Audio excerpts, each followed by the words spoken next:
Et si je vous disais qu'une plante vieille de plus de 10 000 ans a failli disparaître, avant de revenir aujourd'hui comme une révolution du bien-être? Cette plante, c'est le chanvre. L'histoire du chanvre commence en Asie, il y a plusieurs millénaires.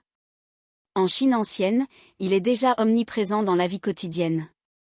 Ses fibres sont utilisées pour fabriquer des vêtements solides, des cordages résistants, et même l'un des tout premiers papiers de l'histoire. Mais le chanvre ne sert pas uniquement à produire des matériaux. Dans la médecine traditionnelle chinoise, il est reconnu pour ses propriétés naturelles.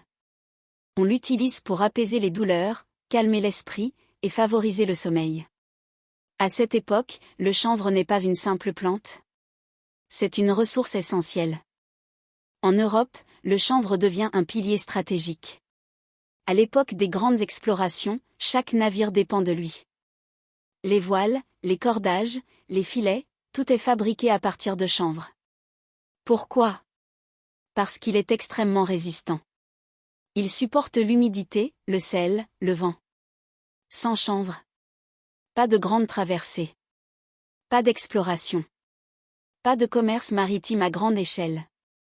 En traversant l'Atlantique, le chanvre devient une ressource clé aux États-Unis. À tel point que, pendant certaines périodes, les agriculteurs sont obligés d'en cultiver. Mais l'histoire ne s'arrête pas là. Dans les années 1940, un industriel visionnaire va pousser l'idée encore plus loin, Henry Ford. Il développe une voiture dont certaines parties de la carrosserie sont faites à base de chanvre. Une voiture plus légère, mais aussi plus résistante que l'acier sur certains impacts. Une révolution, trop en avance sur son temps. Mais alors, pourquoi le chanvre a disparu? La réponse tient en un mot, pétrole. Avec l'arrivée des matières plastiques, des fibres synthétiques et des industries pétrochimiques, le chanvre devient moins rentable. Peu à peu, il est abandonné, voire interdit dans certains pays à cause de la confusion avec le cannabis. Une plante millénaire, mise de côté. Aujourd'hui, le chanvre fait un retour spectaculaire.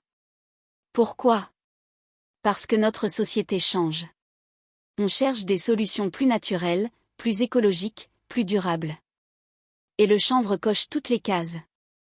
Il pousse rapidement, il consomme très peu d'eau, il nécessite peu ou pas de pesticides et il régénère même les sols.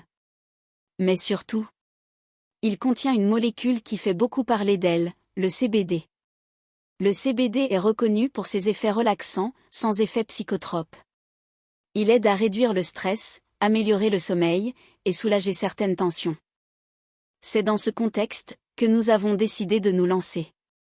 Pas simplement pour vendre un produit, mais pour faire revivre une plante, et tout ce qu'elle représente. Sur notre exploitation biologique, nous cultivons un chanvre respectueux de l'environnement. Ici, pas de production intensive. Chaque plante est cultivée avec soin, dans le respect des cycles naturels. Le chanvre que nous produisons est cultivé sans produits chimiques agressifs et pauvre en eau et récolté à maturité optimale pour garantir sa qualité. Nous maîtrisons chaque étape, de la graine jusqu'au produit final. À partir de cette plante exceptionnelle, nous créons des produits dédiés au bien-être. Des infusions aux saveurs naturelles, des huiles de CBD de haute qualité. Et surtout, notre signature, l'huile Sumangale. Un produit conçu pour offrir une expérience simple, naturelle et efficace au quotidien. Le chanvre n'est pas une tendance. C'est un retour aux sources. Une plante utilisée depuis des milliers d'années, qui trouve aujourd'hui toute sa place dans notre quotidien. Et si, finalement, le futur était simplement un retour à ce que la nature nous offre déjà? Si cette vidéo t'a plu, pense à t'abonner pour ne rien rater des prochaines vidéos. Laisse un pouce bleu, ça aide énormément la chaîne. Et dis-moi en commentaire ce que tu penses du chanvre et de ses bienfaits.